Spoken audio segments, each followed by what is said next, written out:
अस्सलाम वालेकुम।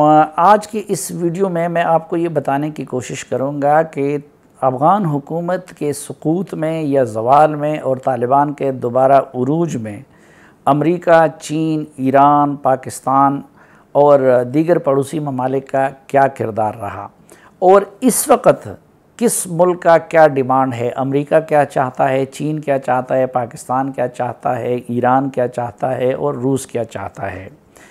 अगर दिक्कत नज़र से देखा जाए तो बुनियादी तौर पर तालिबान के इस मोजज़ाना फ़तह की राह ख़ुद अमेरिका ने कतर मुज़ाकरात के ज़रिए हमवार की। जिस तरह मैं पहले भी कई मरतबा अर्ज़ कर चुका हूँ कि जब अफ़गान हुकूमत को बाईपास करके उन्होंने तालिबान के साथ मुज़ाकरात किए तो अशरफ गनी की हुकूमत की हैसियत वो ज़मीं बोझ हो गई। फिर जब तालिबान ने जो डील की वो डील ऐसी थी कि उसमें तालिबान ने अमेरिका से तो बहुत कुछ हासिल किया था, लेकिन जवाब में अमेरिका अफ़गान हुकूमत के लिए या अफ़गान अवाम के लिए कुछ भी नहीं दिलवा सकी थी। न जंगबंदी दिलवा सकी थी, न कुछ और दिलवा सका था। और फिर हमने देखा कि पूरे इस एक साल सवा साल के अरसे में न अमरीकियों ने एक गोली तालिबान के ख़िलाफ़ चलाई और न तालिबान ने अमरीकियों के ख़िलाफ़ चलाई। तो जूँ उनका इनखला का वक्त करीब आता रहा तो अफ़गान हुकूमत अंदर से मज़ीद इंतशार की शिकार होती रही और लोगों का मोराल पस्त होता रहा, जबकि दूसरी तरफ तालिबान का मोराल बुलंद होता रहा। और पिछले एक साल के दौरान भी तालिबान ने अपने मुखालिफिन जो अफ़गान हुकूमत में थे उनको चुन चुन कर मारा भी। इस दौरान लोग ये भी देखते रहे कि तालिबान ने हज़ारों की तादाद में सुइसाइडर्स भी तैयार किए हैं। उन्होंने फिर 313 ब्रिगेड के नाम से अपनी बाकायदा मुनज़्ज़म फ़ौज भी तैयार कर ली है। तो एक तो ये फ़िज़ा बन गई थी, लेकिन फिर जब डिस्ट्रिक्ट व डिस्ट्रिक्ट फ़ाल होने लगे और उसका आगाज़ भी शमाल से हो गया तो पाकिस्तान, चीन, ईरान और रूस जैसे ममालिक हैरान और परेशान थे। और इन सब ममालिक में ये थ्योरी आम होने लगी कि शायद अमेरिका और तालिबान की आपस में कुछ फिक्सिंग हो गई है। मसलन उनकी ये अंडरस्टैंडिंग थी कि एक दूसरे पे गोली नहीं चलाएंगे, तो पूरे साल में उन्होंने उसकी खिलाफ वर्जी नहीं की। फिर ये भी था कि जब मई में विड्रॉल मुकम्मल नहीं हुआ तो तालिबान ये कह सकते थे कि अमेरिका ने अपना वादा पूरा नहीं किया इसलिए मुआहदा ख़त्म हो गया, लेकिन तालिबान ने उनको एक्सटेंशन दे दी। उसके जवाब में अमेरिकी भी ये कोशिश कर रहे थे कि वो वक्त आने से पहले वो और उसके इत्तेहादी निकल जाए ताकि तालिबान का बरम कायम रहे। फिर ये अंडरस्टैंडिंग उनके दरमियान हुई थी कि जुलाई के महीने तक तालिबान सूबाई हेडक्वार्टर्स पे कब्ज़ा नहीं करेंगे और 6 माह तक फिर वो काबुल शहर पे कब्ज़ा नहीं करेंगे। इसलिए अमरीकी भी मुतमईन थे और अशरफ गनी की हुकूमत भी मुतमईन थे। इस दौरान ये जो चीन, रूस और पाकिस्तान जैसे ममालिक थे उनकी तशवीश मज़ीद बढ़ गई और ये थ्योरी सब जहनों में बैठने लगी कि शायद अमरीका तालिबान को अज़ ख़ुद मुसल्लत करके अफ़गानिस्तान के पड़ोसी ममालिक के लिए मुश्किलात खड़ी करना चाहता है। फिर उसमें इस तरह के अजीब वाक़यात भी होते रहे कि शुरू में वो ज़िले तालिबान के सामने सरेंडर होते रहे कि जिन ज़िलों में अमरीकियों ने ज़्यादा असलहा छोड़ा था। और इस वक्त एक अंदाज़े के मुताबिक 86 बिलियन यानी 86 बिलियन डॉलर का असलहा, जदीद तरीन असलहा अमरीकियों का वो अफ़गान तालिबान के हाथों लग गया है। तो ऐसा लग रहा था कि जैसे अमरीकी ख़ुद जानबूझकर अफ़गानिस्तान को तालिबान के सपुर्द करना चाहते हैं। और लग ये रहा था कि अमरीका ने सारा गेम उल्टा दिया है ईरान, पाकिस्तान और चीन जैसे ममालिक के लिए तालिबान के साथ ये खुशगवार ताल्लुक़ उस्तवार करके। और फिर ये भी वाज़ेह था कि अफ़गान हुकूमत से वो हद दर्जा बेजार भी है। तो ये कंस्पिरेसी थ्योरी ये तमाम पड़ोसी ममालिक में आम हो गई। हालांकि माजी में ईरान ने भी कुल के तालिबान को सपोर्ट किया था, पाकिस्तान पे भी उनके सपोर्ट का इल्ज़ाम लगता रहा, रूस ने भी उनको सपोर्ट किया था। और चीन की भी दरूनी खाना हमदर्दी तालिबान के साथ थी और ये वो चाहते थे कि अमेरिका को इस खित्ते में शिकस्त हो और सुबकी हो। लेकिन जब अचानक ये सब कुछ हुआ तो ये सारे ममालिक लगे हुए थे और बिलखसूस पाकिस्तान कि तालिबान को आगे बढ़ने से रोका जाए, जबकि दूसरी तरफ ऐसा लग रहा था कि अमरीकी खुद ब खुद तालिबान को मुसल्लत करना चाहते हैं। चुनांचे एक थ्योरी ये है कि इस दौरान चीन, ईरान और पाकिस्तान ने मिल के वो एक बार फिर काया पलटा दिया और जिस तरह अमेरिका ने कतर डील के ज़रिए और बाद में इक़दामात के ज़रिए इन ममालिक को सरप्राइज़ दे दिया था, तो उसी तरह उन ममालिक ने उनको सरप्राइज़ दे दिया। अब इससे पहले जितनी भी अंडरस्टैंडिंग थी तो तालिबान ने उनका ख्याल रखा, लेकिन एक काबुल के हवाले से जो 6 महीने की अंडरस्टैंडिंग थी वो पूरी ना हो सकी। और अगर आपको याद हो तो जब तालिबान काबुल के दरवाज़ों पे पहुंच गए तो उन्होंने पहले ये अनाउंस भी किया था कि वो काबुल के अंदर दाखिल नहीं होंगे। इसलिए अशरफ गनी भी आखिरी वक्त तक पुरएतमाद थे, क्योंकि उनकी नज़रों में ये था कि अभी तो 6 महीनों का वक्त बाकी है और अमरीकियों की ये प्लानिंग थी कि इस दौरान वो एक तो अपने शहरियों की और अपने तर्जुमानों की इवैक्यूएशन को या इनखला को मुकम्मल कर लेंगे और दूसरी तरफ अपनी फेस सेविंग के लिए कोई सेटअप सामने ले आएंगे।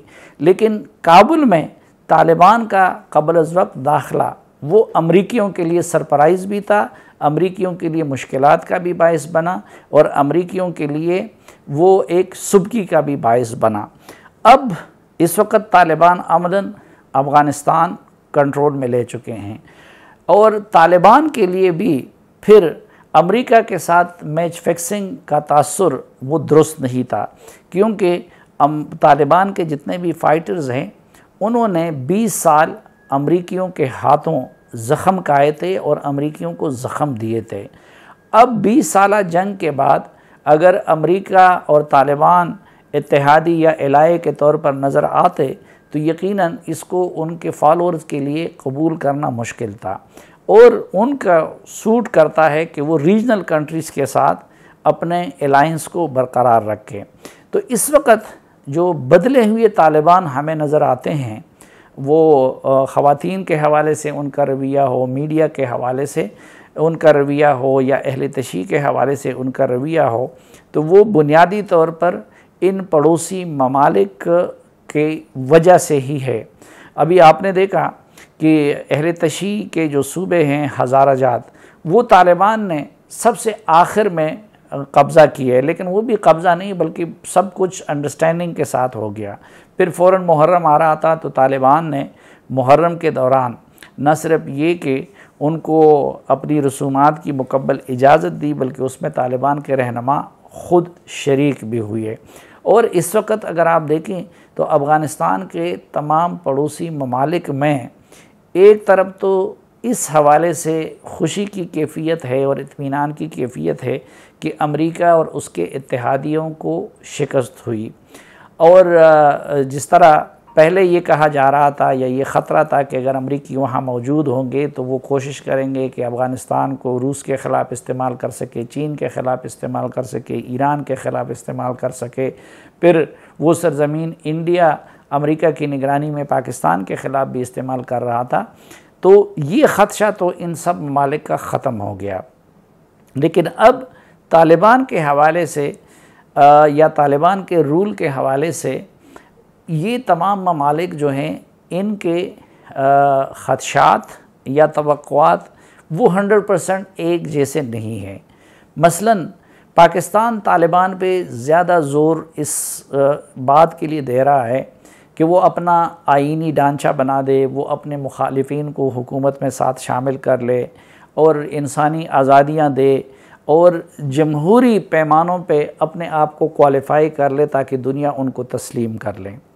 लेकिन चीन को, ईरान को और रूस को जमहूरियत वग़ैरह में या आइन वग़ैरह में ज़्यादा कोई ख़ास दिलचस्पी नहीं है, उनके कंसर्न्स कुछ और हैं। पाकिस्तान का उस हवाले से एक कंसर्न ये है कि टीटीपी अफ़गान सरज़मीन को उनके ख़िलाफ़ इस्तेमाल ना करे और बलोच मिलिटेंट के हवाले से तो वो मुतमईन है कि तालिबान के दौर में उनकी सरज़मीन बलोच मिलिटेंट पाकिस्तान के ख़िलाफ़ इस्तेमाल नहीं कर सकेंगे। इसी तरह चीन को कंसर्न है कि जो ETIM के लोग हैं वो अफ़गान सरज़मीन को या तालिबान की सफ़ों को उनके ख़िलाफ़ इस्तेमाल ना करे।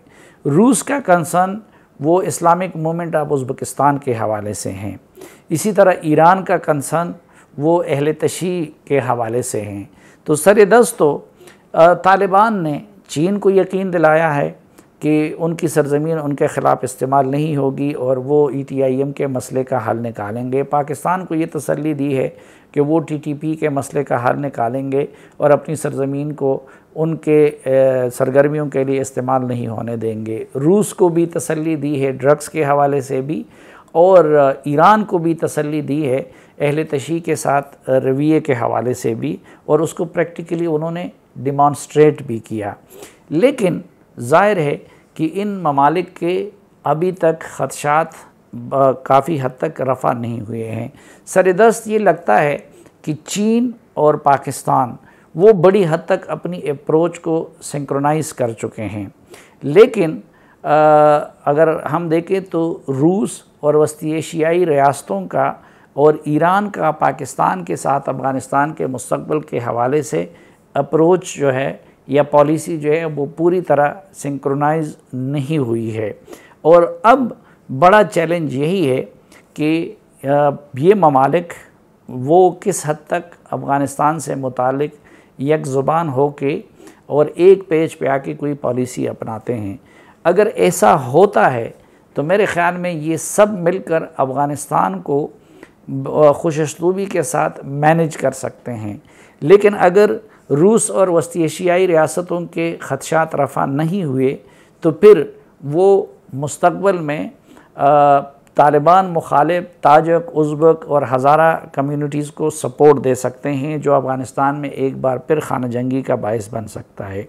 इसी तरह अगर चीन के ख़दशात रफ़ा ना हुए तो उस सूरत में अफ़गानिस्तान को जो इक़्तिसादी मसाइल का सामना होगा वो मेरे ख़्याल में चीन के ताउन के बग़ैर तालिबान के लिए उनसे निमटना मुमकिन नहीं होगा। ईरान की अपनी एक अहमियत है, और अगर तालिबान ईरान के कंसर्न्स को रफ़ा ना करें और उनको एतमाद में ना रखें तो ईरान भी फ्यूचर में जाके उनके लिए हर्डल क्रिएट कर सकता है अफ़गानिस्तान के अंदर। और पाकिस्तान के कंसर्न को भी अगर तालिबान रफ़ा नहीं करते तो उस सूरत में भी तालिबान के लिए मुस्तक़बिल में मसाइल बहुत ज़्यादा खड़े हो सकते हैं। और सबसे बड़ी बात यह है कि इस वक्त अगर कोई मुल्क ज़्यादा कोशिश करेगा या तालिबान के लिए इंटरनेशनल रिकग्निशन के हवाले से मुआविन साबित हो सकता है तो वो पाकिस्तान ही होगा, और वो इसके लिए दोनों तरफ एफ़र्ट्स कर रहा है। एक तरफ ये कि तालिबान पे ज़ोर डाल रहा है कि वो जमहूरी रिवायात के हवाले से, आइन के हवाले से और अपनी पॉलिसियों के हवाले से, ख़वातीन से मुतालिक अप्रोच के हवाले से अपने आप को क्वालिफ़ाई करे वेस्टर्न मायारात के मुताबिक, और दूसरी तरफ वो वेस्ट पे फिर ये कोशिश करेगा पाकिस्तान कि वो उनकी हुकूमत को तस्लीम करें।